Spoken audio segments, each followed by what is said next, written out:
Okay, so for our next 4-part collection for our Mia set, we are going to be doing this really teal tinted green here. So our other greens were more true greens or a sage green, and this one is going to be a little bit more with a teal tint to it. So to get started, we are going to start with 15 milliliters of our base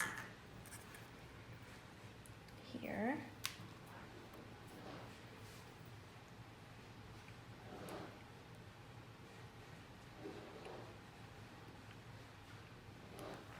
Okay, and then our combination for getting this green with sort of a teal tint, it's going to have slightly more blue.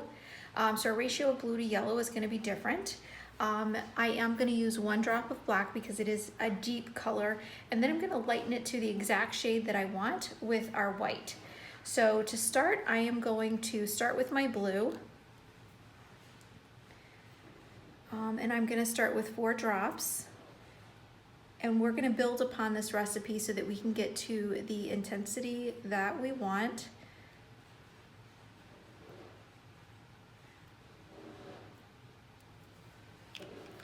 And a little bit of our blue goes a really long way. It is a really intense liquid concentrate.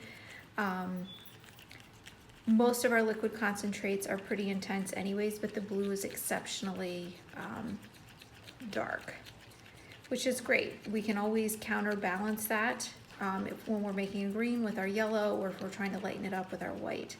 So you can see that changed our base significantly. So I'm just going to test it right here on the side, and you can see it's very translucent because you can see the black line through there.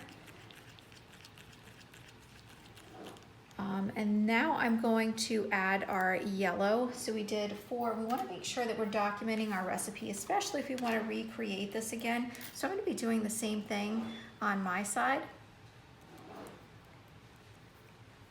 So our yellow liquid concentrate, I'm going to start with half the ratio. So I did 4 of the blue. I'm going to do 2 of the yellow. I might want to change that to 3 to have a 4-to-3 ratio versus a 4-to-2, but I'm going to start here. And so this will give you also an idea when you're experimenting with the types of greens and or teals that you're making.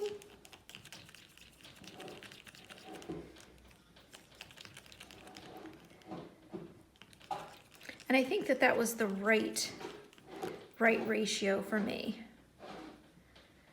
So you can see how much that changed, but that's just a tint in the blue direction versus the green direction, and that is exactly what I wanted. If I added another yellow, it would make it even more onto the green side. And I said I wanted to make this a little bit more intense, so I'm going to add 1 drop of black. And then I'm going to continue to lighten this with my white.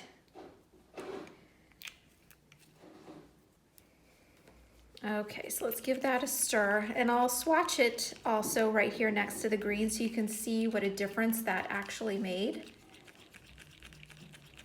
And then I'm going to continue to lighten it with the white. So you can see that that gave me the intensity that I want. I may decide to add 1 more drop of the black to make it a little bit darker, but for right now, I'm going to start with my white.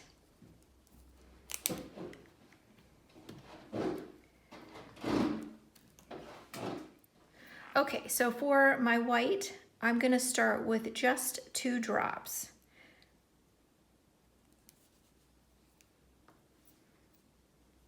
And what the white does really well too is it makes your polish more opaque. So it is the most opaque of our liquid concentrates. And that's the other thing that we're testing for when we're swatching our colors as well. So this is exactly the shade that I wanted. So I am going to, I want this twice as opaque as this because I can still slightly see the black line that's right there. So I'm going to double what I just put into this, and then I'm gonna test the opacity. So we started with 4 blue drops. So I'm gonna do that again. I'm gonna do another 4 drops of our blue. And then I'm gonna do another 2 drops of our yellow.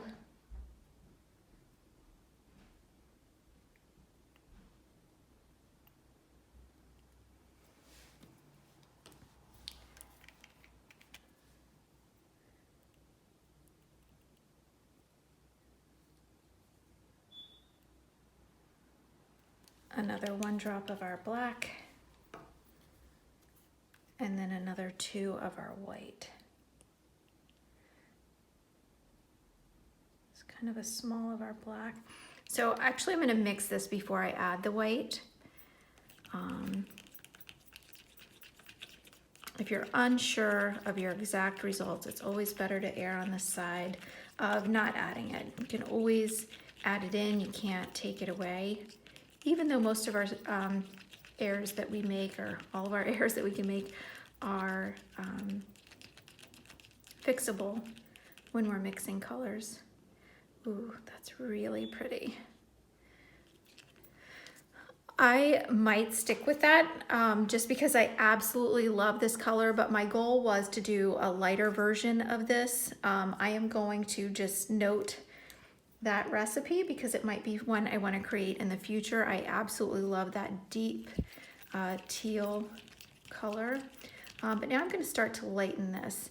So that's another great thing that you can do with your recipe cards is make notes. So if you're making something that you want to try different when you make your polish the next time, keep a record of that so that when you're changing your colors for the season or making tweaks to your recipes, you have notes to refer back to. You might think you'll remember, but sometimes that can be a challenge. So this is really pretty. And again, I'm trying to get to this teal color here. I am very close, so I am going to add 2 more drops of my white, and I think that I might be there.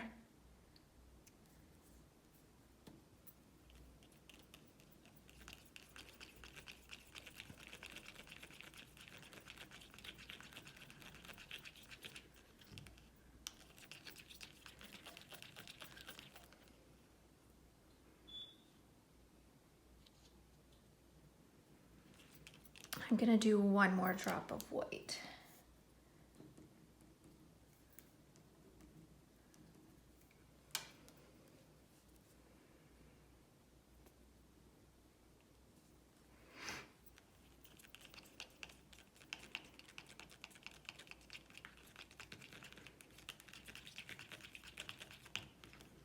So if I wanted to make this a little bit more green, I could add another drop of yellow. I actually might do that just to see what it looks like. If I need to correct it the other way, I can. That wasn't a full drop, that one is. Just because I want to give me just a little bit more of that to match exactly the color that I had on my fabric swatch. And that is absolutely perfect. So when I go to paint my nails with this, the color that I'm seeing here, once it dries, 1 coat versus 2 coats will make it darker the more coats that you do. So keeping that in mind, if I did want to make this lighter, knowing that it would change just a tiny bit once I did put 2 coats, I might choose to go a little bit lighter. But for right now, I think I'm going to stick with this. Okay, so I'm going to go ahead and get ready to bottle.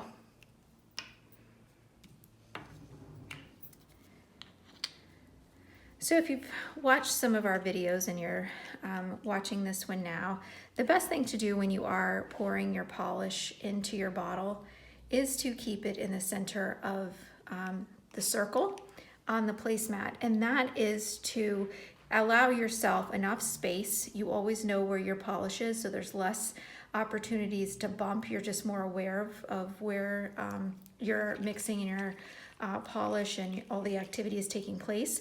But also, if you do spill it, it gives you a little bit more time when you keep your spill centered in your placemat to clean it up, just in case, before it runs off of your placemat.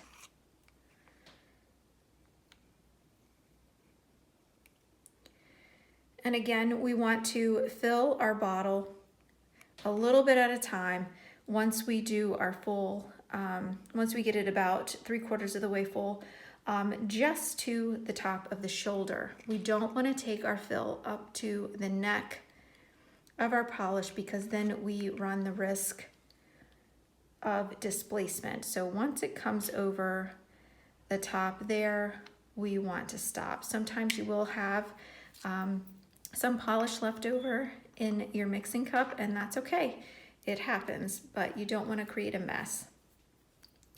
So, and that is our teal.